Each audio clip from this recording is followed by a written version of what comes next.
Como é que foi o almoço? Foi tranquilo? Foi de boa? Então, tá bom. Então, olha só. Esse é o momento que a gente colocou no nosso cronograma, como vocês viram, né, de mesa redonda. Só que como nós somos metodistas, né, mesa pra gente é um nome muito, é uma coisa assim, muito abstrato. Vocês concordam comigo? Que mesa para o metodista é muito abstrato. Na nossa reunião, né, lá em Curitiba, há 2 meses atrás, a gente falou sobre isso, né? A gente brincou, né? A mesa da confederação na mesa da igreja. Então, a mesa da confederação na mesa. A gente tirou uma foto, a gente tem que até fazer esse meme, que ainda a gente não produziu, né, Lucas? Mas lembra do meme que a gente falou de fazer? A gente brincou com esse meme aí, né? Da mesa da confederação na mesa. E é só os metodistas para entender isso, né? Esse termo de mesa. Ali fora a gente brincou, né? Gente, espera aí, para a mesa tirar foto, né?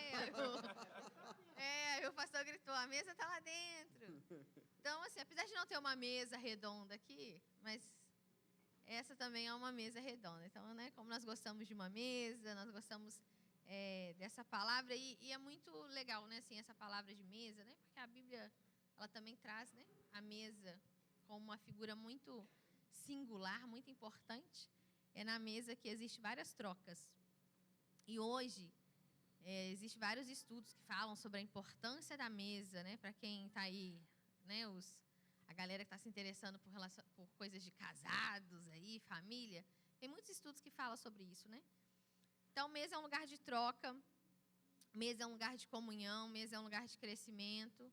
E a intenção agora é isso. Nós vamos ter um momento de troca, um momento de crescimento. E aí, né, é importante que vocês estejam com a gente. É pós-almoço, então, vamos lá. Nós vamos conversando aqui, em determinado momento, vai ser possível que vocês também conversem com a gente do lado de cá. Tá? A gente vai conduzir esse momento, então vocês vão ter essa informação, qual que é o momento, né, que essa conversa ela vira para aí. E na hora que ela virar para o lado daí, né, para esse outro lado da mesa, o Daniel está com o microfone ali. Então, para ajudar alguém que achar que a voz, né, precisa de um microfone para falar, porque a voz é mais baixa. Aí o Daniel está com esse microfone. É até legal usar microfone, porque a gente está gravando. Ai, está gravando, meu Deus. Não fiquem com medo. Estamos gravando por quê, gente? Para um registro mesmo, né? É importante nós termos um registro nosso também, tá? Então, é mesmo mais para registro. Então, se puder usar o microfone para aquelas pessoas mais tímidas. Então, é sobre isso. Então, olha só. Nesse momento aqui, nós temos a Jéssica, Miriam, da 7ª região. E aí, a Miriam, mãe, mulher, esposa, filha, jovem, essa é a pessoa. Nós temos o Mateus, filho, esposo, servo. Mateus não é professor, mas trabalha em escola, né? As crianças lá ficam gritando, né? Mateus! Ah! Esse é o Mateus. Depois eles vão se apresentar um pouco mais. Esse é o Gabriel, né? O menino que ficou cobrando vocês lá, mas ele não se resume a isso. É o Gabriel da Estela, né? É o Gabriel do Brás, é o filho, é o amigo, é o Gabriel que está sempre cuidando dos seminaristas, é o Gabriel programador, que quando você vai pedir ele assim, eu quero só uma planilha, ele está fazendo um esqueleto de programação para te entregar uma informação. Eu brinquei com ele, eu queria só uma planilha, Gabriel. E o Gabriel é toda essa mente, né? E esse é o pastor Alberto, que eu estou tendo a graça de conhecer esse homem. Né? Um homem acolhedor, inspirador, pastor que está aqui o dia inteiro nessa igreja. Gente, isso aí, tá? Pastor. O pastor que está com a sua igreja, tem sido uma inspiração. Né? É o pastor que virou para Jacob. Jacob, vamos, Jacob. Cadê as informações da confederação, Jacob? Eu tenho que ter as informações, Jacob. Vamos lá. Né? E jogando a gente para cima, nos apoiando. É o pai do Estevão. Cadê o Estevão? É o pai do Estevão. Aqui, ó, o Estevão está aqui. é o marido. Então, antes de ser o pastor, ele tem toda uma família por trás, toda uma caminhada por trás. E nessa tarde a gente vai conversar um pouco sobre isso, sobre além dos nossos cargos, mas sobre os nossos chamados. Porque as estações elas mudam, mas o chamado permanece. As estações elas vão ser diferentes, mas o chamado ele vai permanecer igual. O que vai mudar é só a estação, gente. É só o tempo. E talvez alguma coisa aí a gente vai ter que fazer diferente. Então, eu vou começar com a Miriam, porque mãe tem preferência, tá? Mãe tem preferência. Eu vou pedir para a Miriam se apresentar, falar um pouco dela, falar um pouco desse lugar de liderança, né? E mais do que esse lugar de liderança, né? Eu não sei se vocês repararam ontem, se vocês conseguiram, né, reparar ontem, até porque não era esse o objetivo, mas tinha duas coisinhas pequenininhas aqui. Tinha duas coisas pequenininhas aqui, enquanto, né, teve uma galera que teve medo de pegar no flame que fala, né? Flag. Teve medo de pegar no flag.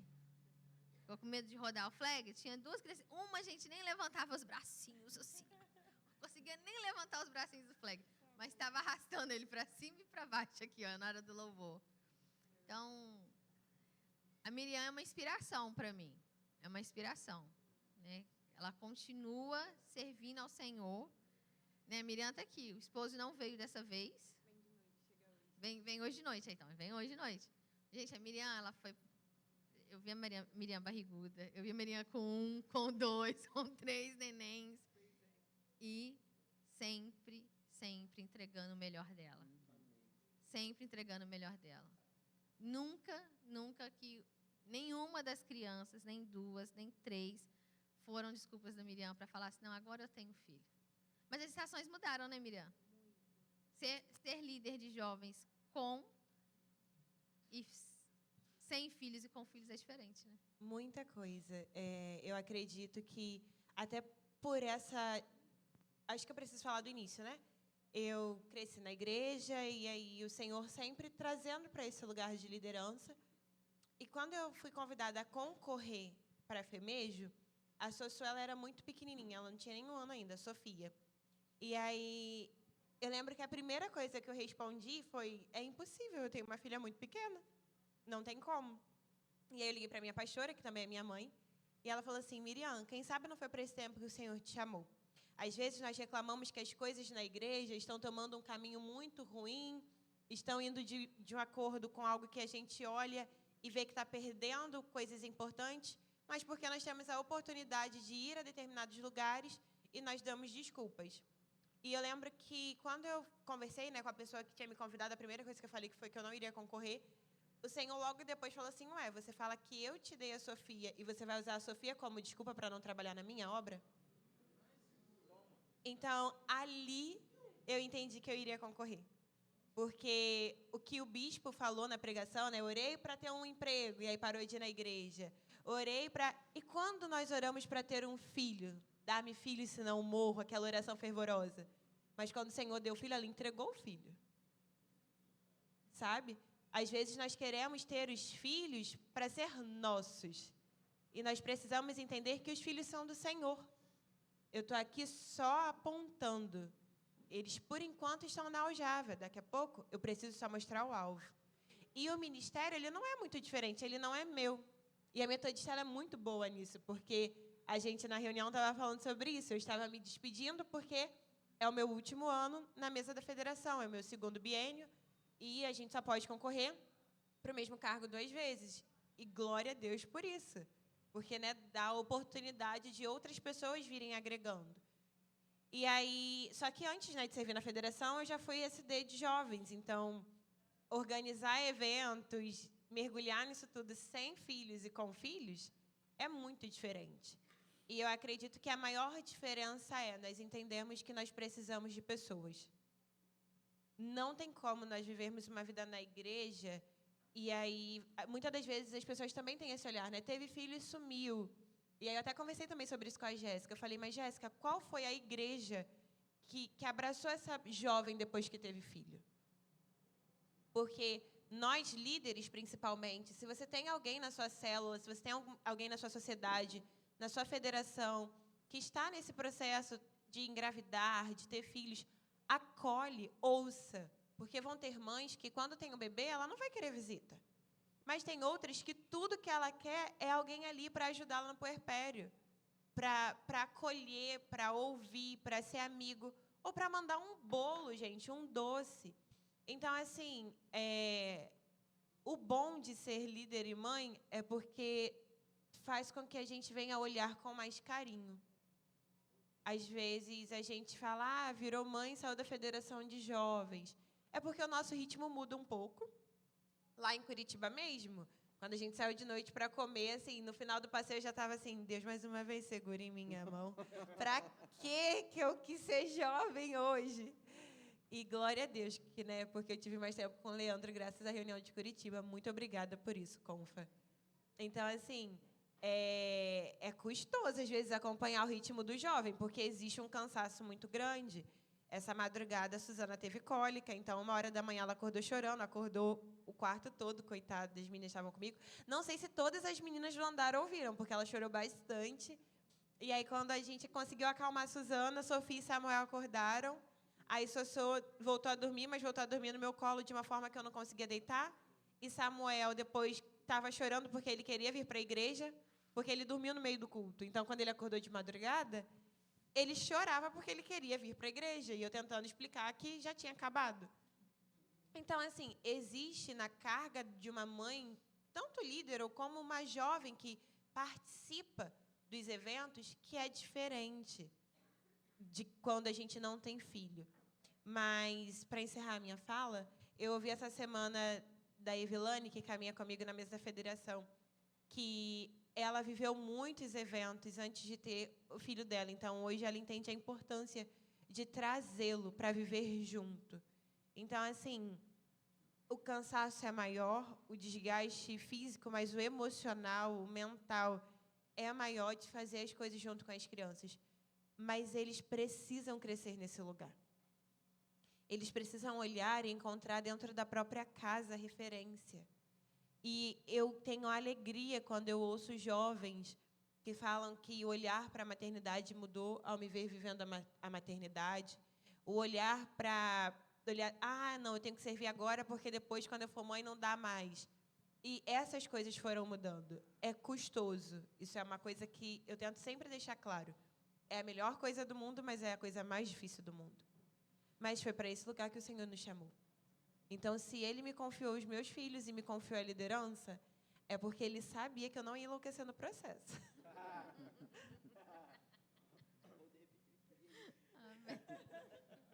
Amém, amém. E o Mateus, ele vive uma realidade, né, Mateus? Lá na nossa região missionária.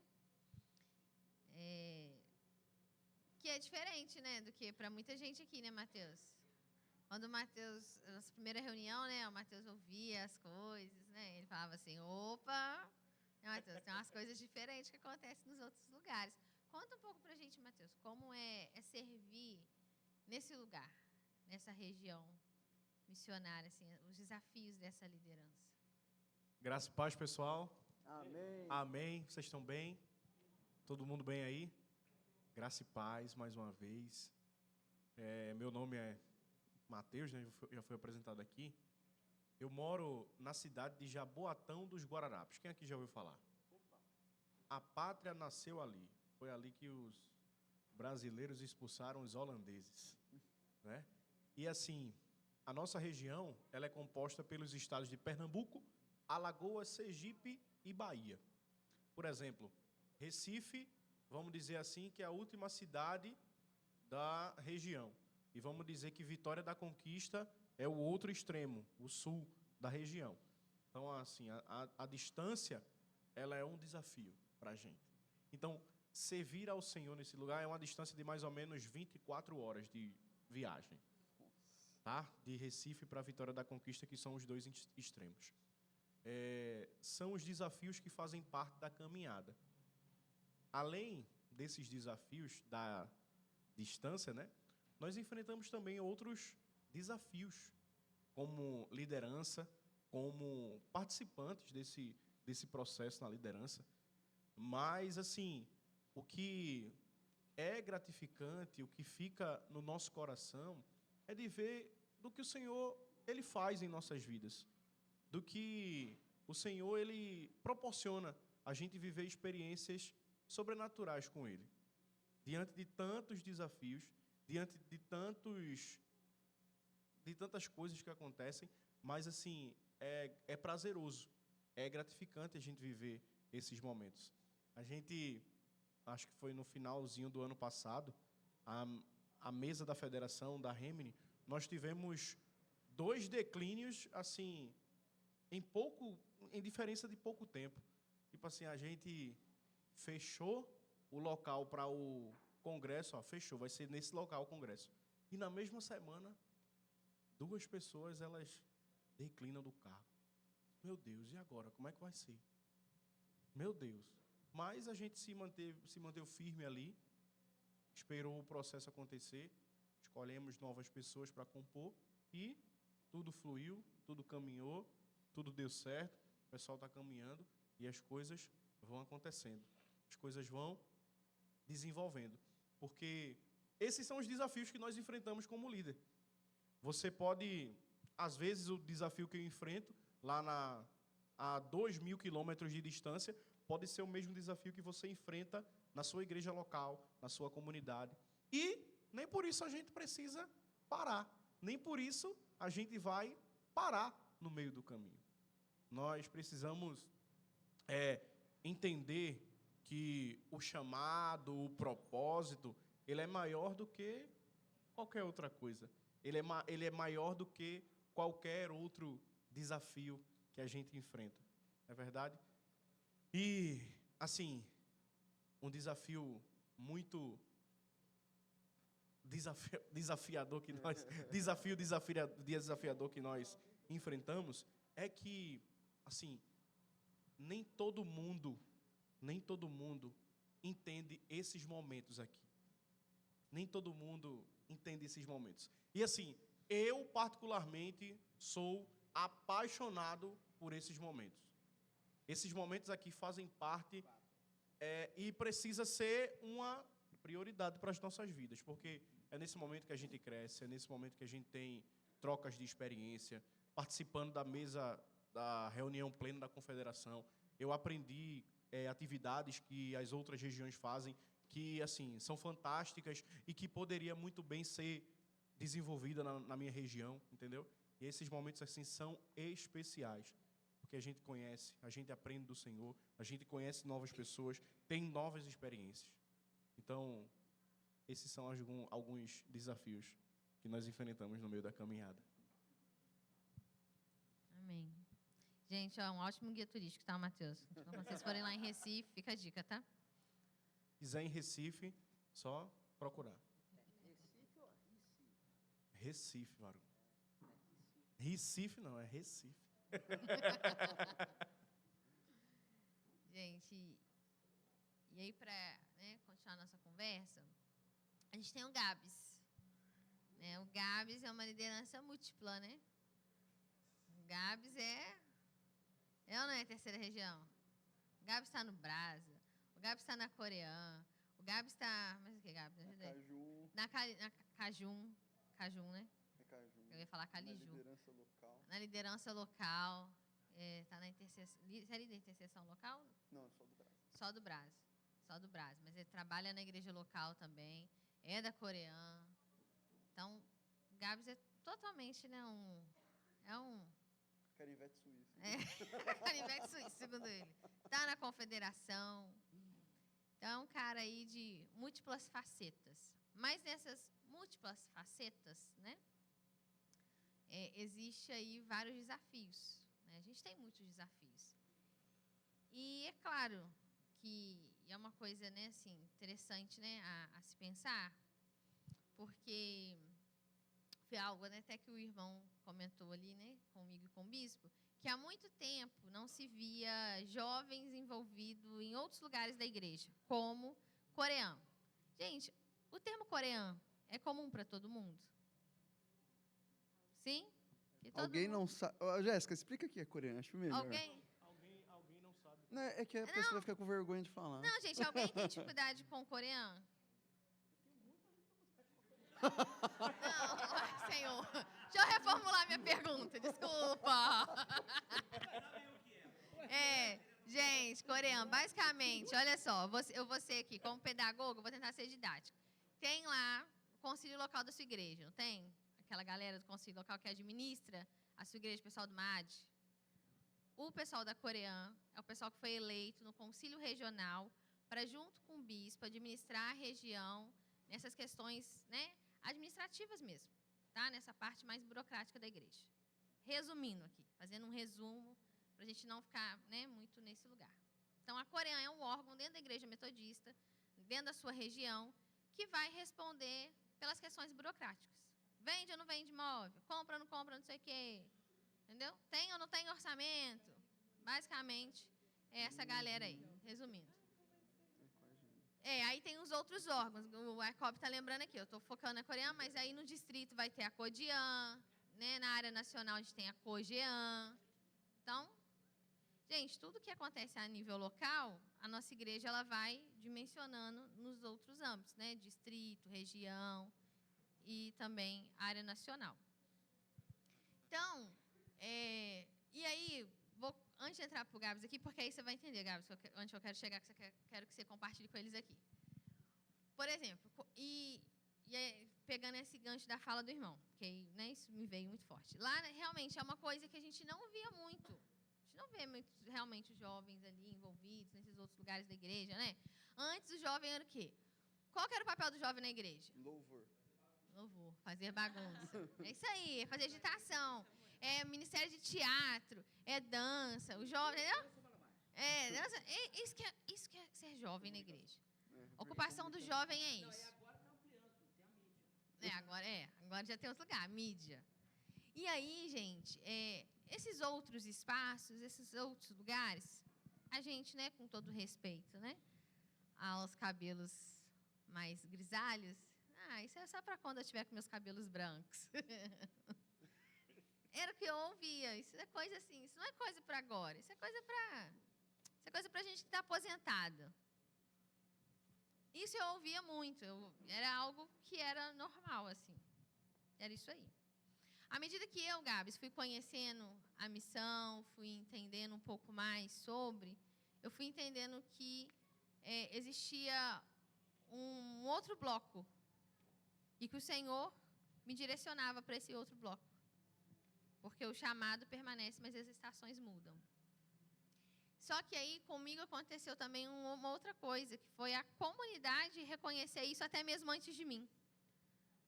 Porque eu pensava isso, assim, quando eu tiver uma certa idade, eu vou um dia, talvez, quem sabe. Mas, aos meus, eu estou com 30, vou fazer 34, então com 30 anos, no concílio regional, porque enquanto federação, lá na 4ª região, a gente trabalhou muito com os jovens também, para os jovens passar a participar de concílio regional. Isso foi uma coisa que a federação, então, na minha presidência, a gente trabalhou isso muito, muito lá na região. E eu comecei a entender que, ok, pode ser que para ocupar as comissões, cargos e afins, mas os jovens têm que votar. Os jovens têm que participar das discussões, minimamente. Pode ser que para os cargos, ok, mas as discussões não. Esse lugar é nossos lugares também. Então, durante a minha presidência, os jovens foram muito incentivados a estarem nos concílios regionais. A gente falou isso muito, e o Felipe é um presidente que também continua batendo nessa tecla. Inclusive, a gente compartilhou isso na reunião com os outros presidentes. E nós fomos para o concílio, no caso, né, já há quase 4 anos atrás. E o concílio, né, um grupo de pastores, e o pastor Lucas, para quem faz fatim, sabe quem ele é, o Lucas Andrade, em especial. Temos até a cunhada dele que descobri aqui, né, a irmã da pastora Débora. E o pastor Lucas, em determinado momento, olhou e falou assim: vou indicar você para a Coreã. E eu disse: não faça isso. Não sei nem o que é isso, calma, não é assim, isso aqui. Não é assim que funciona. Enfim, resumo da ópera. conversamos ali, e aí ele e um determinado grupo de pastores depois falaram, e ele muito, vamos indicar. E eu, com 30 anos, fui para a Coreã. Segundo alguns pastores, segundo o pastor Wesley Gonçalves, até então, na 4ª região, possivelmente sou a pessoa mais nova que ocupou um assento na Coreã, até o momento. Com 30 anos, estava na Coreã. A comunidade reconheceu isso até mesmo antes de mim. Mesmo antes de eu manifestar, né, minha autoindicação, dizer que queria, a comunidade disse, olha, a gente acredita que é tempo. Este é o tempo para você estar neste lugar. Só que é um tempo de desafio, né, Gabs? Não é um tempo simples. Mas este é o tempo. Eu queria que você compartilhasse, então, a sua experiência neste lugar. Como tem sido para você estar neste lugar, que para muitos é um lugar talvez distante e talvez só burocrático. E que talvez não tenha a ver com missão. Eu vou voltar talvez um pouquinho antes da pergunta, porque é importante, a gente brincou que eu sou meio que um canivete suíço, né? E eu até comentei com algumas pessoas. Uma vez uma pessoa chegou e falou assim, cara, você gosta de caçar cargo, né? E isso me fez um mal. Porque eu pensei, será que eu estou passando uma imagem de que na verdade, eu quero o poder? Porque eu não quero passar essa imagem. E aí entra o meu chamado. O meu chamado não é estar nesses lugares. O meu chamado é aonde precisam de mim para que eu possa estar. Então, eu acabo tendo essas múltiplas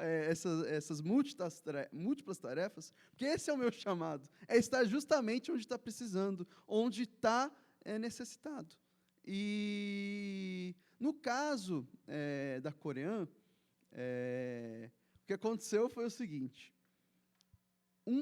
Eu nunca tinha ido para concílio regional. Meu primeiro concílio regional estava tendo a votação para o Conselho Fiscal. Aí tinha, 18 nomes, precisava de 19 para começar a votação, não podia ter uma votação iniciada com 18 nomes. Aí ficou lá 10 minutos o bispo Pérez no momento. Pessoal, por favor, alguém se indica, só para começar a votação. Você fala, não me indico. Exato, eu falei, não, para começar a votação eu me indico. Fui eleito. Eu esqueci desse detalhe, o Gabriel já participou do Conselho Fiscal, ele já tinha me contado. Literalmente os últimos serão E assim, me veio um pavor, porque eu pensei, tinham pessoas que elas estavam querendo se colocar naquele lugar, e que na minha cabeça elas eram muito mais merecedoras do que eu. Só que aí eu entendi o outro ponto, e aí entra essa questão que a Jéssica comentou. Esses papéis, hoje, eles são ocupados por muitas cabeças brancas. E agora, sim, não quero causar um senso de revolução aqui, tá? Pelo amor de Deus. Só que, assim, se a gente está vivendo uma crise que a gente está vivendo hoje, faz sentido as mesmas pessoas que colocaram a gente na crise continuarem para resolver? Então, assim, ali que eu percebi que alguma coisa precisa mudar. Mas não necessariamente que essa mudança venha por mim, mas por um outro motivo, para que as pessoas possam ver que nós, jovens, podemos ocupar esse lugar.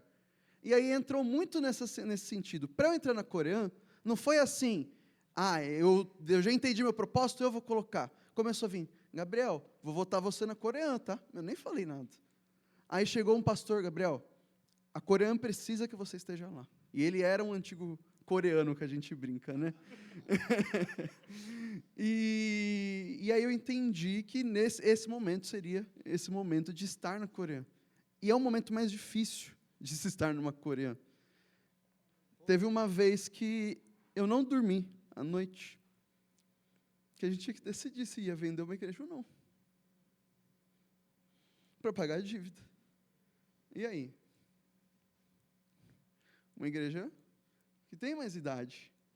E onde que fica a missão nisso, né? Mas aí eu queria voltar um pouquinho atrás nesse sentido. Eu não sei se eu cheguei a comentar com a Jéssica sobre isso, né? Mas quando eu tinha lá pelos meus 19, 20 anos, e a gente estava até conversando sobre isso ontem à noite. Eu via a coisa assim da faculdade, cervejada da metodista, o baile da metodista. E eu ficava assim, como é que uma universidade dita cristã permite esse tipo de coisa? Isso tem que acabar. Ao mesmo tempo, existia uma mulher muito influente dentro da igreja, chamada Elaine de Oliveira. A Elaine, ela foi reitora da faculdade metodista. Colocaram ela lá, inclusive, na faculdade da região da Jéssica, para tentar tapar o buraco enorme que já tinha sido feito. E a Elaine, ela pegou câncer, infelizmente ela faleceu. Só que ela falou que sem o câncer, ela talvez não fosse para o céu. Porque ela não entendia assim, ela não tinha entendido Cristo até o momento de ter pego câncer. E como eu sempre fui mais avivadinho lá na minha igreja, muitas das coisas que aconteciam na faculdade, eu fiquei sabendo. Então, quando ninguém sabia de dívida, eu já sabia. E aí, qual foi o meu pensamento? Precisamos mudar a mentalidade do jovem na igreja. Aonde que eu fui? Vou me eleger para a federação. Fui para o conselho de indicação, falei exatamente essas palavras. Aí a diretora, eu esqueci agora o nome, a presidente do comitê de indicação chegou e falou assim, você é revolucionário, você quer ser um Che Guevara da metodista? Aí eu falei, se é isso que você se entende, eu quero. O que aconteceu? Terceira região inteira começou a falar mal de mim, que eu era louco. Isso chegou em outras regiões. Chegou na 5ª região. Um dia, uma menina que namora o menino da 3ª, chegou e falou assim para mim. O menino falou para ela, não, você conheceu o Gabs, ele é muito legal, não sei o quê. Aí a menina chegou e falou assim, o louco? Aí que eu descobri que tinha passado quebrado a barreira da 3ª, né? E aí que eu percebi assim, e eu orei, eu falei, Deus, eu nunca mais vou concorrer, porque eu não senti que isso deveria ser uma coisa.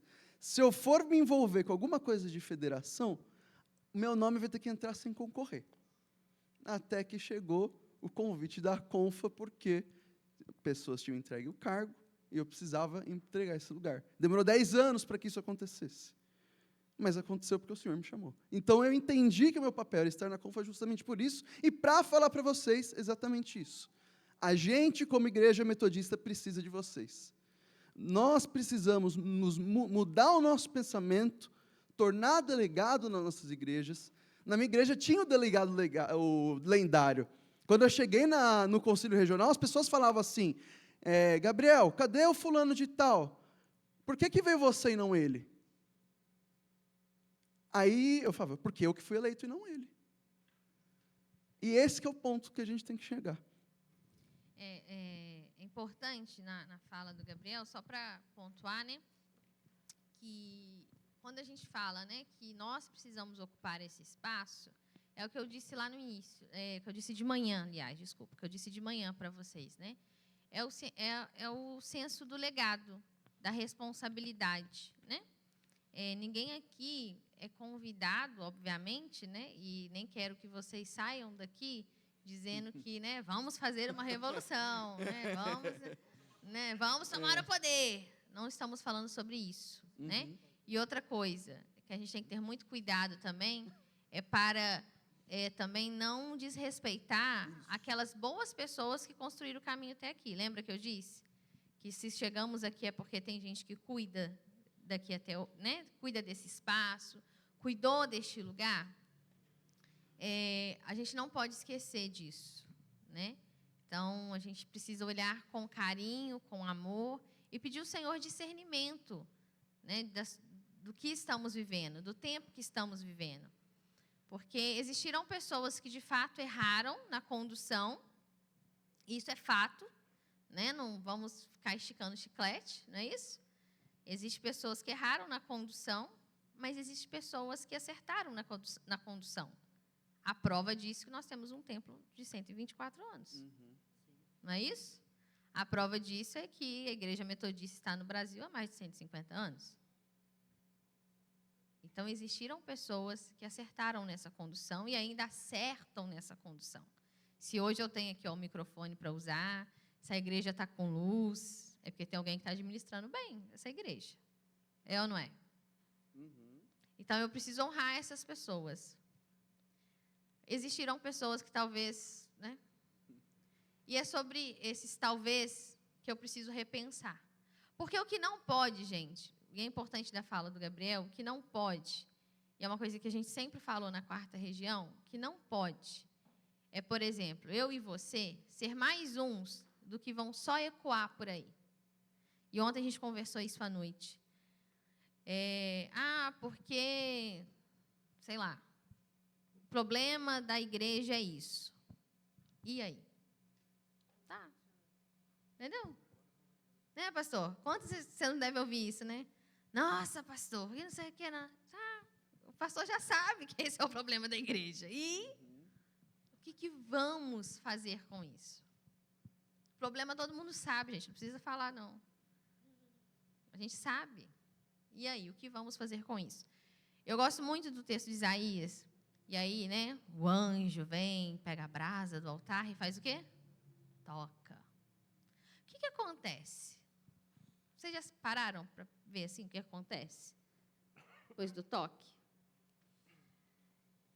Antes o povo está em pecado. Houve um toque. É ai de mim. Não é vocês, é ai de mim. Depois que Isaías é tocado, a fala de Isaías também é tocada, o comportamento de Isaías também é tocado. É ai de mim, eis-me aqui, envia-me a mim. E aí, desculpa, mas ele não é o profeta talvez mais amado do seu tempo, mas eis-me aqui, envia-me a mim, e ele foi. Para mim, esse texto ele é muito importante, porque não adianta só a gente ver e falar por aí. A gente precisa pedir ao Senhor que nos toque e nos direcione para o caminho. Então, se o Senhor está permitindo você ver e ouvir algumas coisas, é porque, com certeza, Ele já permitiu que você seja a resposta do que você está vendo e ouvindo. Eu falo isso muito para a juventude. Se você está vendo um problema, é porque você pode solucionar esse problema. Porque Deus não é louco, gente, de permitir que você veja um problema. Deus não é louco de permitir que você veja um problema simplesmente para que você se desvie. Né? Para que você... perdi minha fé. Não, se Deus está permitindo é porque Ele está te capacitando para isso. Então, quando o Gabs fala sobre esses lugares, a importância de estar nesses lugares, é porque também a gente precisa até pensar que essas pessoas, né, como a gente falou de legado mais cedo, daqui a pouco elas vão precisar descansar. Elas precisam descansar por vários motivos. Né? E uma hora também o Senhor há de chamá-las. E aí? Então, a gente precisa olhar para esses lugares e perguntar ao Senhor, né, se também não é o meu tempo, se não é o meu momento. E aí, como o bispo disse, né, às vezes não é o seu momento de estar na Coreã, mas você pode estar ajudando o Gabs em oração, né, pode estar, às vezes, simplesmente entregando um copo de água para ele, né, porque às vezes é uma reunião cansativa, sendo um descanso. Então, é sobre isso, tá, gente? Então, é muito importante vocês entenderem que todos os espaços da igreja, eles são importantes para a igreja. E só uma coisinha, Jéssica, isso é importante falar da história. A história, ela não tem que ser jogada fora. Eu estava conversando com o Bob sobre isso, porque, para mim, a história da igreja é muito importante. E a questão é a seguinte, se a gente joga fora tudo isso, a gente está sendo muito prepotente, que a gente se acha melhor do que outras pessoas, a gente não é melhor. Acho que também é legal a gente adicionar nessa mesma conversa um olhar, né, de carinho, de respeito sobre quem veio antes e um olhar do que nós podemos fazer diferente. Eu acho que o primeiro ponto é esse. É a gente tentar buscar cada vez mais nos capacitarmos, aprender história, aprender qual é o regulamento da igreja, o que condiz e o que não condiz. Porque não adianta de nada, como a Jéssica falou, a gente descobrir um problema e ficar ecoando. Está acontecendo isso, está atacando pedra, está atacando pedra. Tá, mas e se te convidarem para ocupar esse lugar? Não, eu não sei, eu não conheço, eu não... Então, assim, não adianta a gente ficar criticando quem fez antes porque não fez direito, se nós estamos aqui, não nos colocamos à disposição para fazer, só nos colocamos no lugar de criticar e também nem nos damos o tempo, nem investimos para conhecer. Então, assim, infelizmente, a crise assusta e muito é falada, mas é esse lugar de, pera, eu vou orar, pera, eu quero conhecer. Tá, então aconteceu isso? Onde é que foi o erro? Ah, o erro foram nas votações? Ah, então, se me colocarem no lugar para participar de uma votação, o que eu preciso saber? Qual conhecimento eu preciso ter? Sabe, o que eu sei dos cânones? O que eu sei dos documentos da metodista? Então, assim, hoje, a nossa escolha é muito boa, porque eu estou aqui também aprendendo. A Jéssica, nossa, ela sabe muito, ela tem, de fato, muito conhecimento. Então, que bom que nós estamos nesse lugar aqui hoje de aprender. Mas que, ao sair daqui, quando você estiver em uma mesa a qual você está ouvindo falarem mal, criticarem os bispos, os pastores... Pera, a igreja metodista tem pastor, mas também tem gente que está ali, que você, amanhã, no futuro, pode fazer parte. Então, que nós vamos ter esse cuidado da nossa fala, mas, principalmente, o que o Gabs fez, ele se preparou. Quando apareceu a oportunidade de ele estar nesse lugar, a Jéssica, ela se preparou, ela tem um conhecimento. Então, hoje, é muito fácil a gente estar do lado de fora porque, não fui eu que votei. Mas quem estava ali representando a sua igreja? Quem estava ali representando o seu distrito, a sua federação? Então, assim, existiu, sim, uma votação e a culpa não é só de uma liderança. Se a metodista hoje está passando por um momento difícil, nós precisamos ter esse olhar. Todos nós erramos, todos nós falhamos, e, a partir daqui, a gente tentar ter um olhar diferente, não de criticar, de julgar e de diminuir o outro, mas o que eu posso fazer de diferente. Amém. Pastor. Posso ir embora? Não, em nome de Jesus. Aqui, ó, tem uma listinha aqui para você, aqui, ó. Já tem uma lista aqui, ó. Olha só. Acabou. Acabou não, Samuel. Agora o pastor, ó. Segura essa, pastor. Pastor. Pior que ela não combinou nada comigo antes.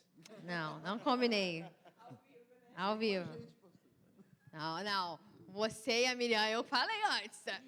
O Matheus também não. Brincadeira. Pastor, entendendo, né, esse lugar que o senhor ocupa, a gente, né, aqui trouxe jovens para falar, lideranças leigas, mas eu quis... o pastor é da Cojean, gente. O pastor é da Cojean, tá? Depois ele explica melhor o que é Cojean. Ele está nesse lugar aí, ó, de área nacional. Pensa, se a gente da Coreia sofre, imagina o da Cojean. Esse aí sofre. Orem por ele, tá? Orem por ele. Mas, pastor, diante dessas múltiplas facetas, né, que a caminhada possui. E aí, né, o senhor já foi jovem, já foi leigo. Ainda sou jovem. O senhor sempre foi metodista? Pastor, não te perguntei isso. Sim, Sempre metodista, né? Então, leigo na igreja, né? Já participou das atividades.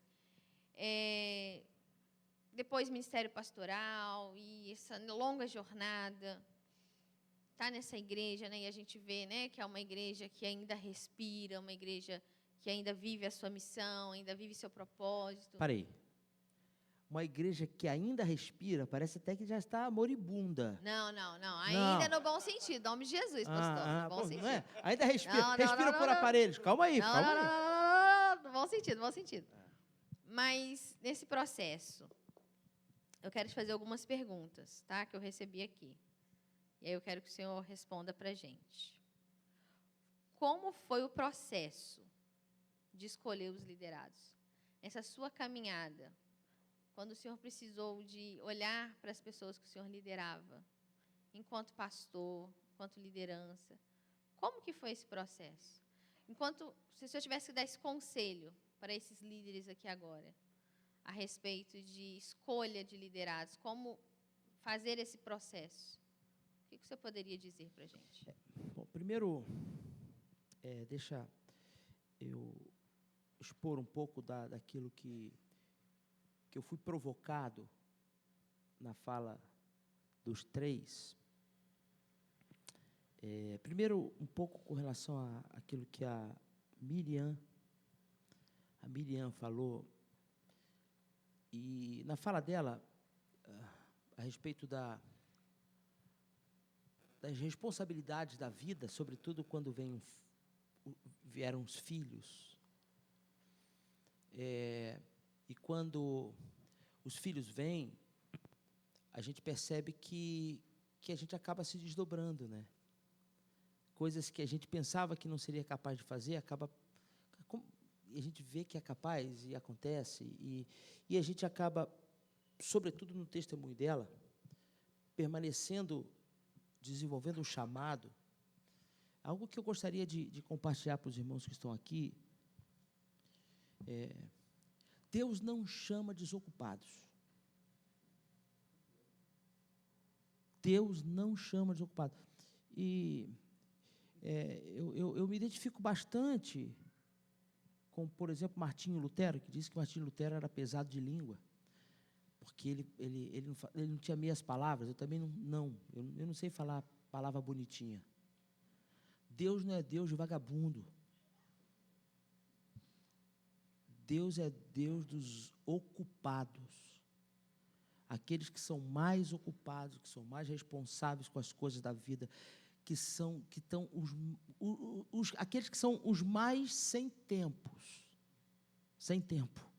São esses que Deus tem propósito. Parece até uma ironia divina. Mas são exatamente esses. Porque foi exatamente isso que aconteceu também comigo. E se você for na história dos grandes homens de Deus, são estes, eles foram os mais ocupados com as coisas do seu tempo. Quando Deus chamou Moisés, ele estava à toa? Não, estava cuidando das ovelhas lá do seu sogro. Quando Deus chamou Davi, ele estava à toa? Não, ele também estava cuidando de ovelha lá do pasto lá do seu pai. Quando Deus chamou, vamos para o Novo Testamento, né? Para não ficar só no Antigo, poderia botar até Gideão, estava malhando trigo no lagar. Quando Deus chamou Mateus, os apóstolos, né? Pedro, que é o mais fácil. Mateus estava cuidando da coleta dos impostos, né? Pedro estava pescando. Paulo estava matando crente. mas era essa a atribuição dele, né? Quer dizer, todos eles estavam profundamente envolvidos com as coisas da vida, né? Então, queridão, se você quer ser alguém muito usado por Deus, se envolva com as coisas da vida, porque é no meio das coisas da vida que Deus vai começar a revelar os seus propósitos. E larga de ser frouxo quando você ouviu o chamado de Deus. Sabe, se Deus tem propósito para você, e ainda que você esteja cheio de atribuições, é contigo mesmo que Deus quer contar. Aprenda a remir o tempo, e aquilo que Paulo diz para os coríntios, né, aos coríntios, quer comamos, quer bebamos, façamos tudo para a glória do Senhor. Aquilo que o bispo falou hoje, o chamado é diferente para as pessoas. Mas naquilo que Deus coloca na sua mão, é através disso que Deus quer que você exalte o nome dele, né?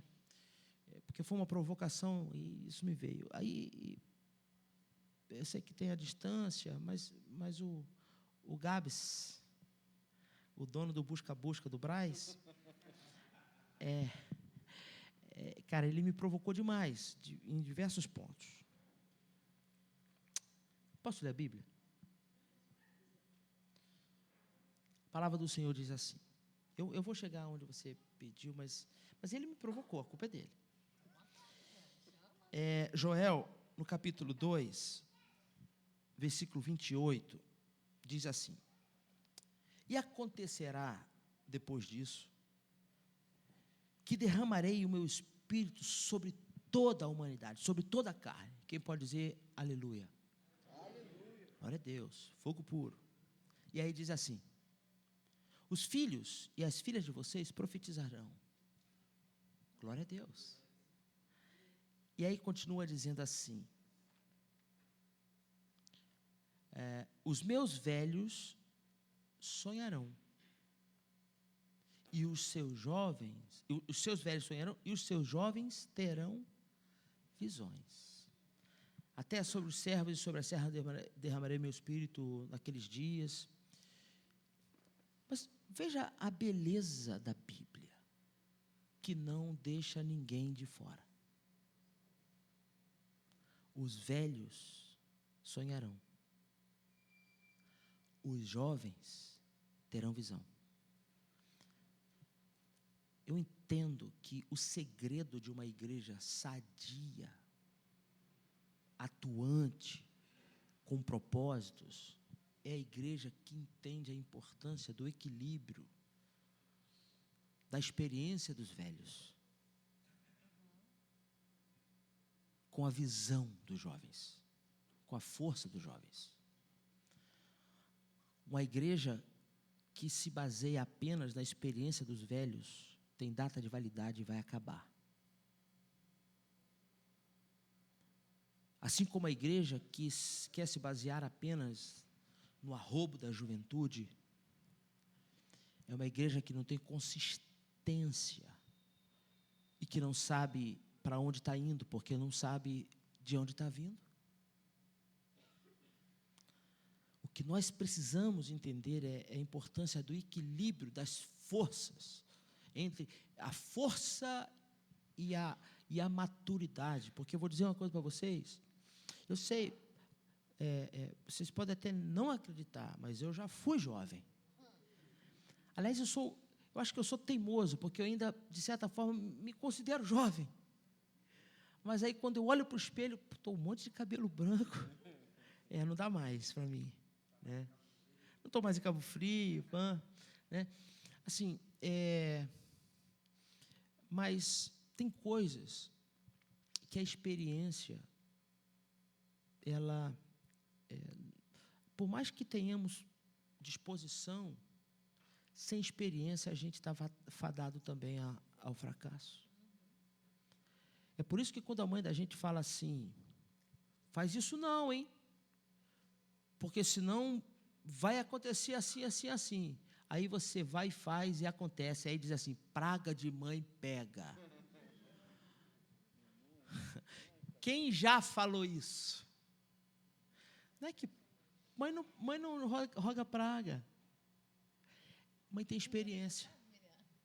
Mãe tem experiência. Porque já viveu situações, já vê coisas. Na vida, deixou de ter essa perspectiva e começou a olhar por essa perspectiva, que identifica coisas que a gente, sem maturidade, não viu ainda.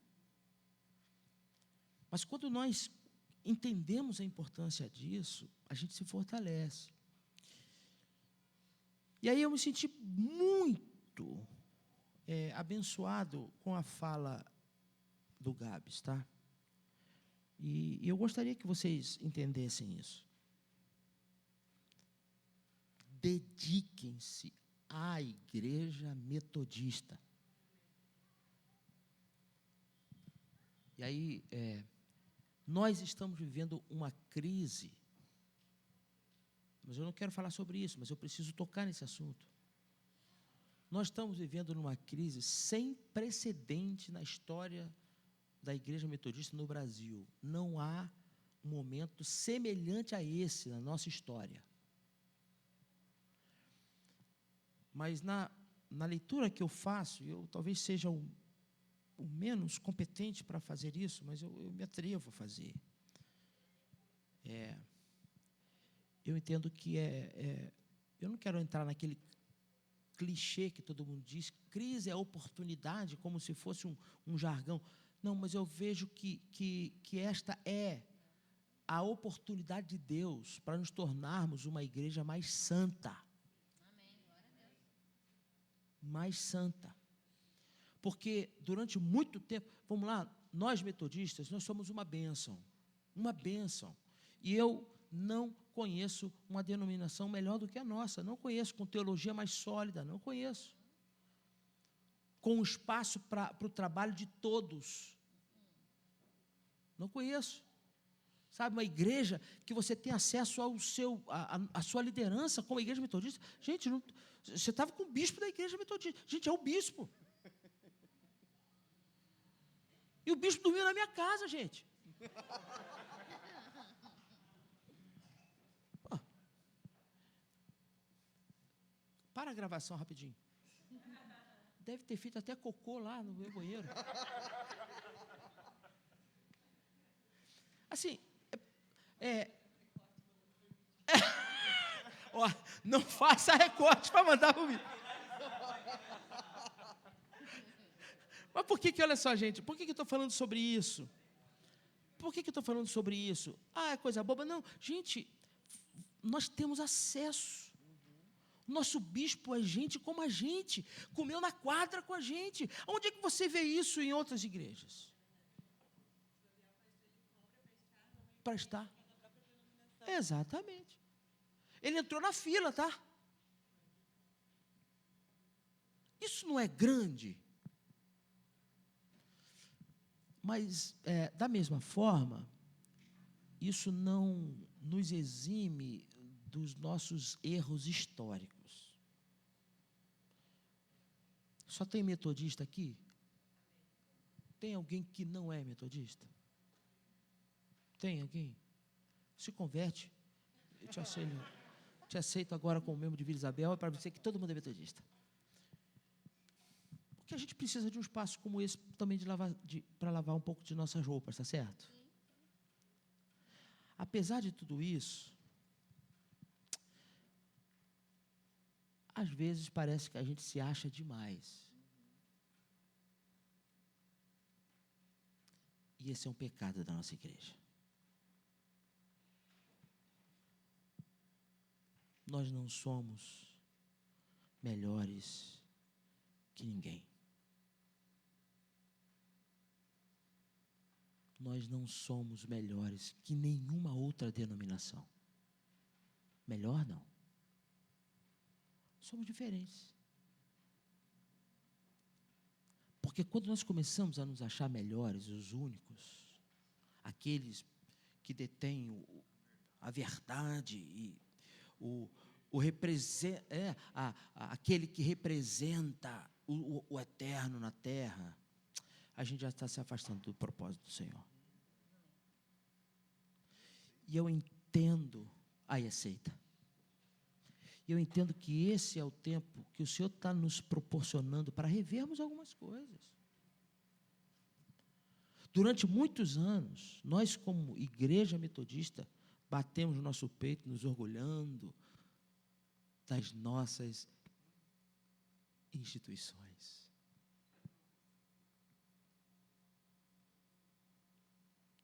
E o que são as instituições, gente? São nada. Porque nós, como igreja, nós não existimos para elas nem por elas. Porque muitas outras instituições, muitos outros grupos podem formar, podem abrir escolas, universidades e podem. Mas nenhuma outra instituição pode pregar o evangelho, porque somente a igreja. E o Gabs, talvez mais do que eu, porque parece que ele tem uma entrada até muito maior do que eu. Já tive nas instituições, sobretudo lá em... Não é? Lá... Lá em São Bernardo, não sei se lá na Unimep, não sei, mas na Unesp mesmo, né? Então, assim, mas eu conheci razoavelmente o Bennett. Durante muito tempo, Jesus não entrava nas nossas universidades, tá?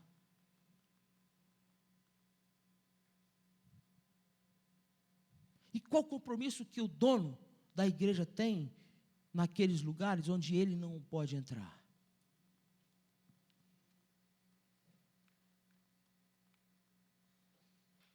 Eu me assusto quando na palavra do Senhor, lá em Apocalipse, diz assim: eis que estou à porta e bato. Nós já usamos esse texto, eis que estou à porta e bato, para evangelizar. Não sei quantos. Tem gente que evangeliza aí? É? Acho que você já deve ter usado esse texto. Olha, a palavra do Senhor diz: eis que estou à porta e bato, quem abrir a porta, eu entrarei e cearei com ele. E a gente diz assim, isso aí é porque Jesus está batendo na porta do seu coração.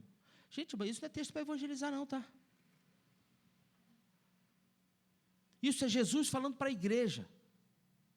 Jesus falando para a igreja. Eu estou à porta e bato. Se alguém abrir a porta, eu entrarei e cearei com ele. Jesus falando para a igreja, e ele está dizendo: eu estou do lado de fora.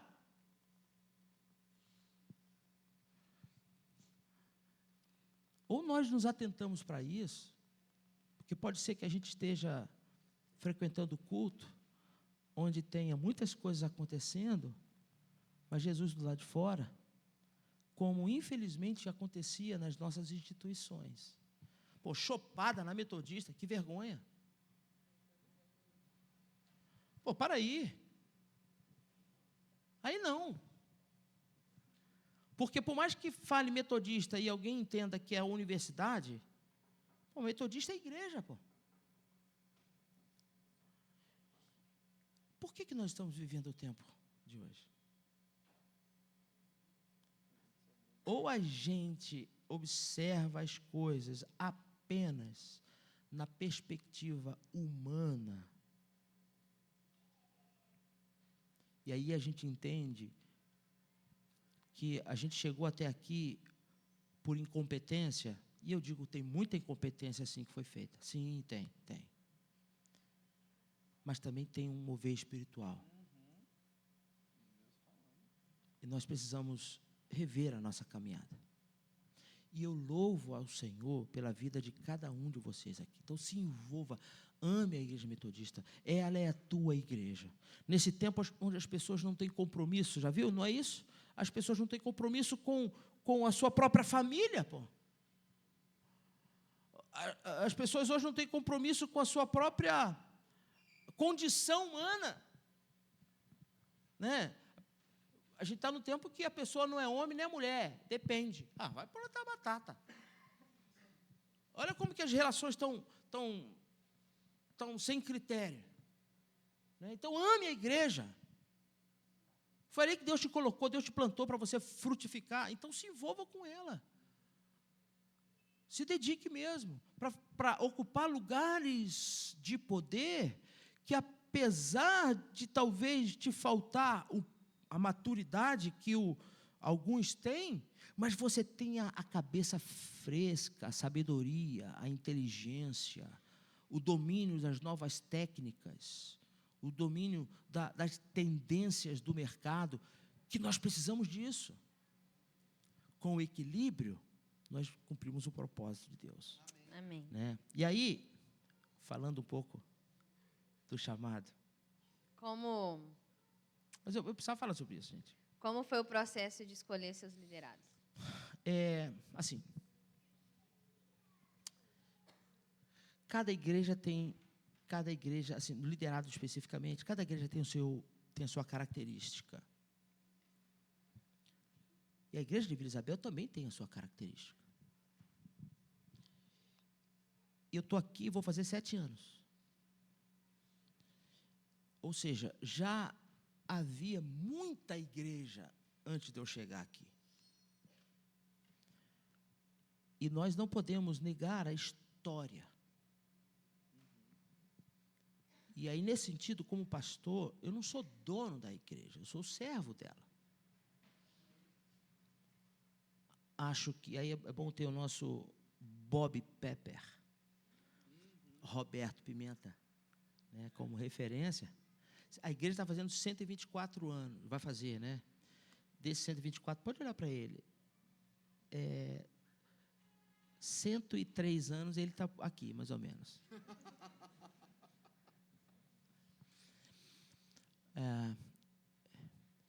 E eu, assim, eu tenho um relacionamento com o Bob e eu glorifico muito a Deus por isso. Deus tem nos unido na amizade, né, Bob? E nós temos muita coisa diferente.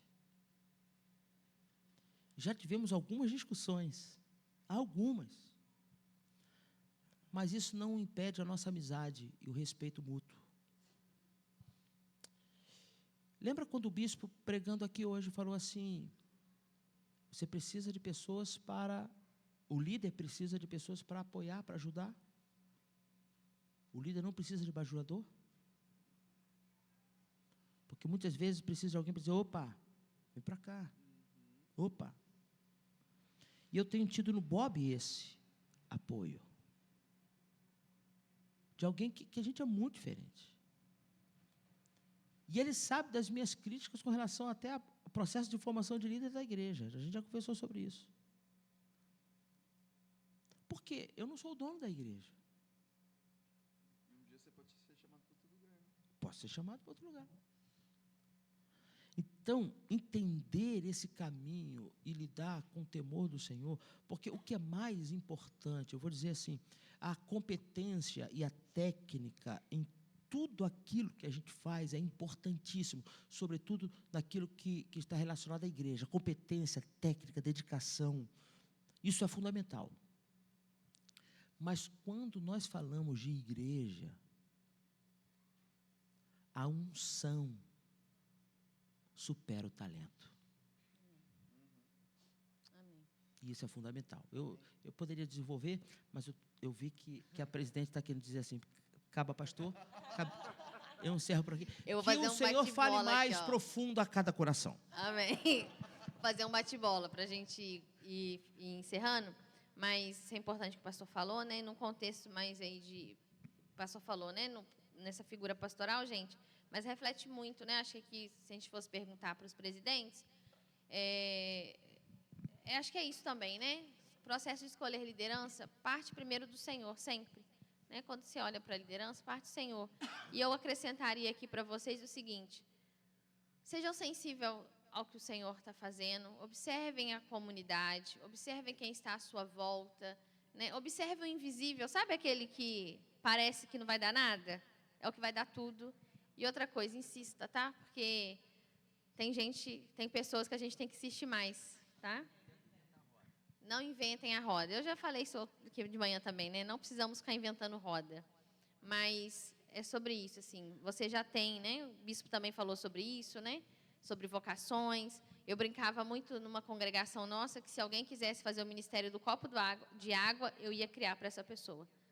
Mas era importante a pessoa descobrir a sua vocação e a gente, enquanto líder, tem que proporcionar esses ambientes. Então, seja sensível ao Senhor. Miriam, vamos fazer um bate-bola aqui, aí vocês vão respondendo, tá? Vamos lá. Como não surtar com as diferentes fases da estação durante o ministério? Bem rapidinho, para a gente fechando. Rivotril. Não, brincadeira. Oração e jejum, gente, claro. Bem específica. Bem, nossa, gente do céu, hein? Bem, né? É isso, gente. Não tem, vai fazer o quê, né? A Érica quer falar, nossa psicóloga, como não surtar? Ela vai falar Gente, dosagem. Esse assunto aqui, deixa para sábado, a gente vai ter um assunto bem específico sobre isso aqui, tá? Então, fica tranquilo que você que fez a pergunta ou que está querendo saber mais sobre isso, se prepara que a Érica a gente vai conversar bastante sobre isso.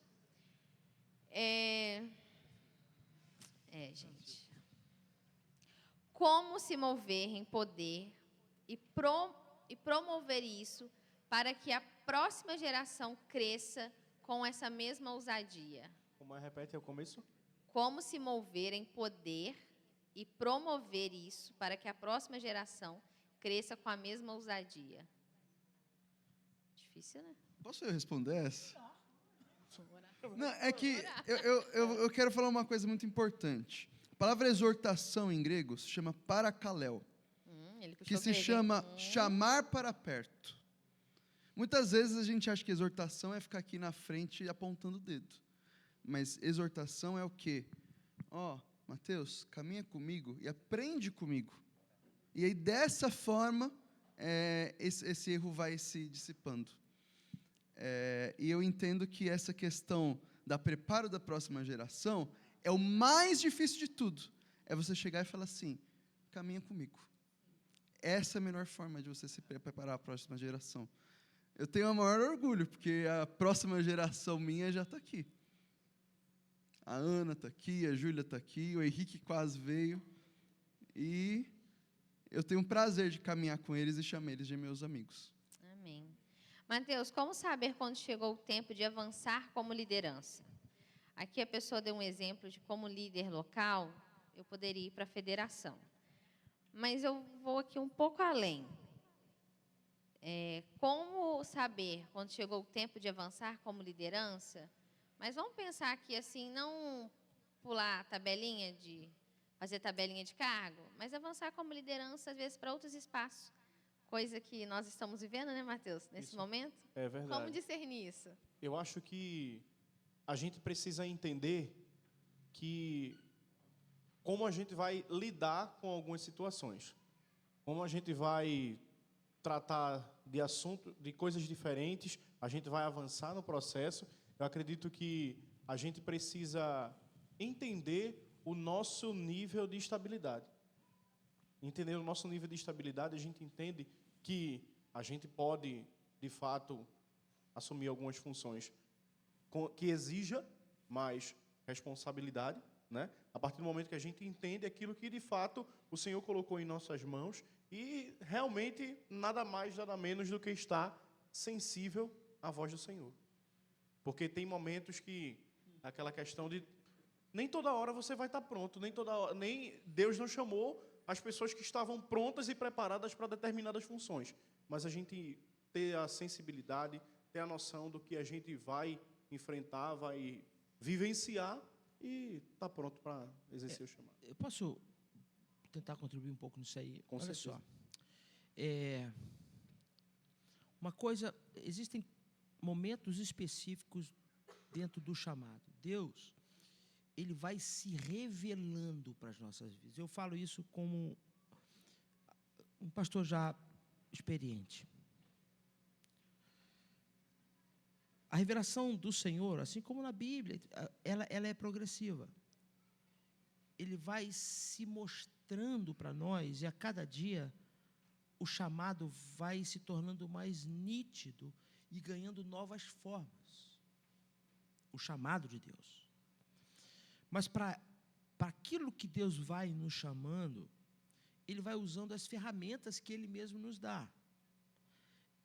E nós precisamos aprender a manusear essas ferramentas. Como? Nos capacitando para isso.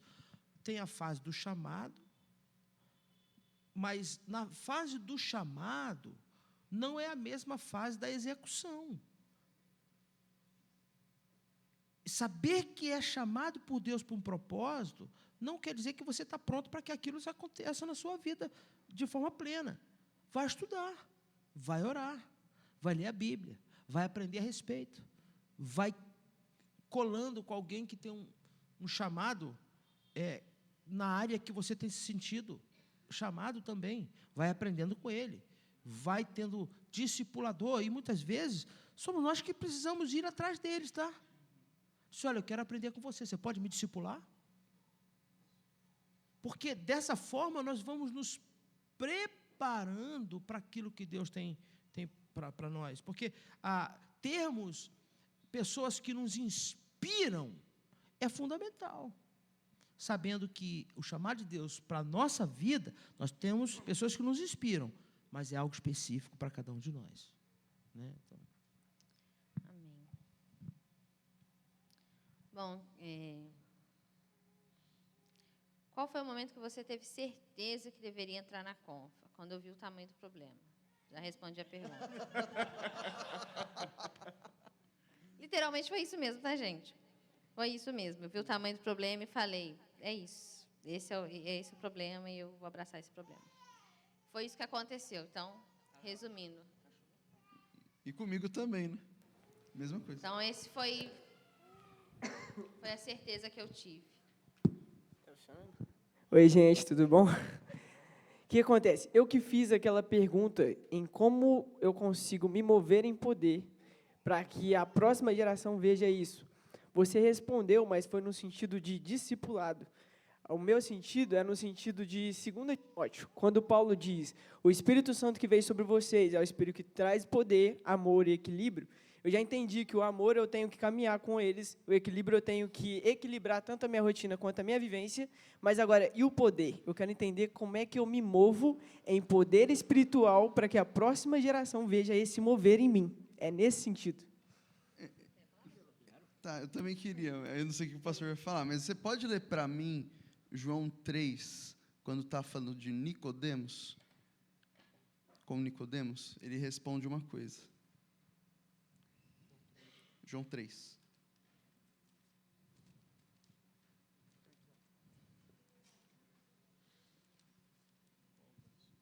Eu não lembro direito o versículo. 3 mas o que, amigo? o- 3 o que? É necessário, a gente não sabe nem quando o vento vai. Isso, exatamente. É no, a partir do 5, É no partir do 5? Jesus Isso. respondeu: em verdade lhes digo, quem não nascer da água e do Espírito não pode entrar no reino de Deus. O que é nascido da carne é da carne, o que é nascido do Espírito é Espírito. Não fique admirado por eu dizer, vocês precisam nascer de novo. O vento sopra onde quer. Você ouve o barulho que ele faz, mas não sabe de onde vem ou para onde vai. Assim é tudo o que é nascido do Espírito. Então, assim, existe um posicionamento que a gente tem que fazer, de oração. Só que, ao mesmo tempo, tem vezes que frustra a gente, porque não acontece no tempo que a gente quer. Foi o que eu falei. Para eu sair da minha frustração de não entrar na federação, para entrar na Confa, demorou 10 anos. Mas existe dentro da igreja metodista alguma situação, fora alguém abdicar do cargo, de entrar na confederação sem ser por voto? Não existe. O vento soprou da forma que ele quis. Só que eu tive que saber esperar. Agora, ao mesmo tempo, e aí eu tenho certeza que o pastor vai dar uma outra visão também nesse sentido.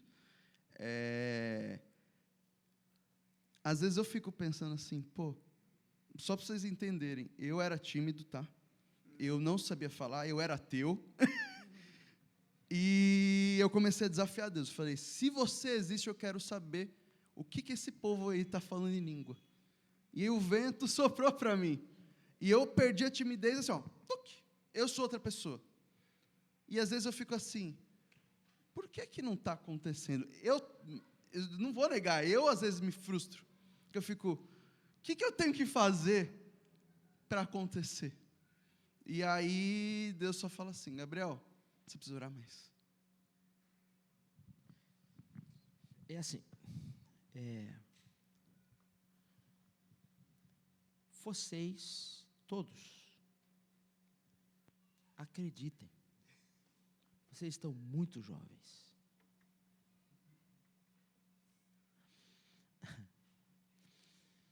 Não pensem ainda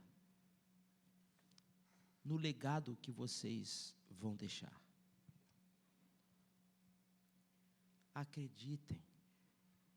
Eu falo isso com muito respeito, com carinho, porque eu já tive a idade de vocês. Vocês ainda não começaram a viver.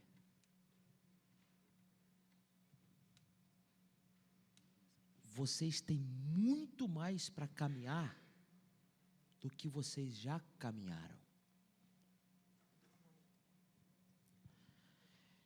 Aquilo que eu vou deixar para a próxima geração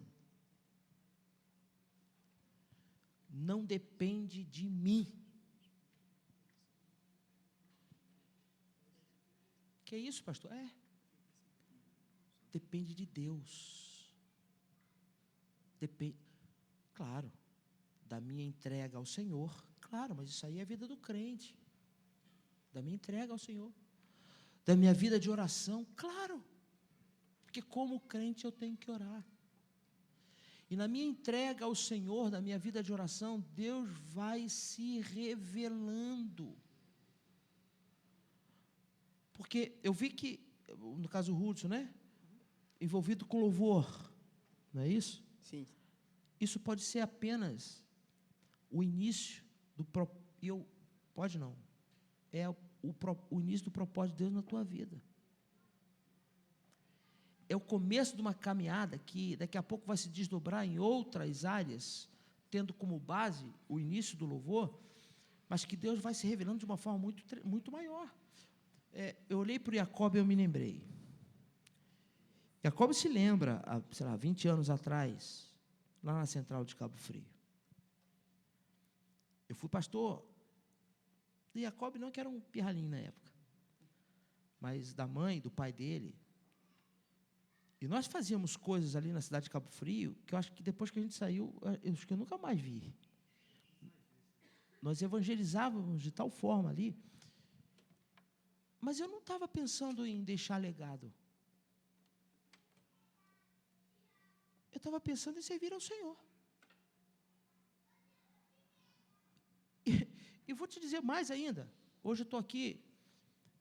Tem coisas que a gente fala, e, por favor, gente, eu não quero me exaltar de maneira nenhuma.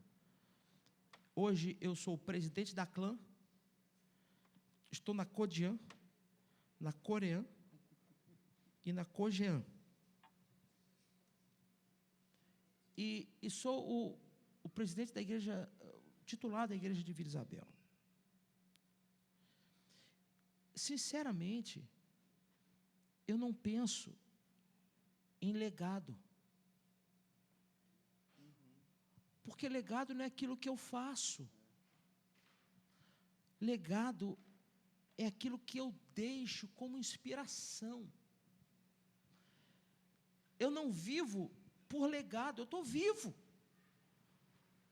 Legado é aquilo que a gente deixa quando a gente morre, e não de dinheiro, mas de influência. Entende o que eu estou falando, gente? O que eu quero é viver para Deus. O que eu quero é agradar o Senhor. O que eu quero é saber que meu filho teme ao Senhor por o exemplo que eu dou. O que eu quero é saber que a Igreja Metodista de Vila Isabel, ela é edificada na minha entrega ao Senhor, nas palavras que eu ministro, mas muito mais no relacionamento que eu deixo.